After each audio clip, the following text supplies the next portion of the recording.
कामोत्साय नमतां कामधेनवे सुषमीन्द्र खटाब्जोत्सम राघवेन्द्र गुरुप्रियं श्रीयतीन्द्र गुरुं वन्दे मूलरामार्चने रतं सर्वेपि सुखिनः सन्तु सर्वे सन्तु निरामयाः सर्वे भद्राणि पश्यन्तु सर्वे सुगुणशालिनः।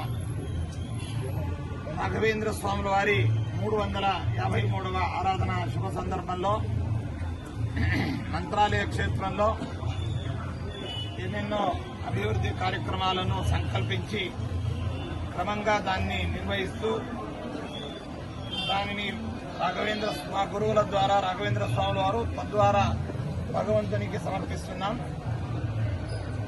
ఈ యొక్క సప్తరాత్రోత్సవాల్లో రెండో రోజైనటువంటి ఈరోజు మా మఠం ముంభాగంలో ఉన్నటువంటి కారిడార్ను మధ్వ మార్గం అనేటువంటి కారిడార్ను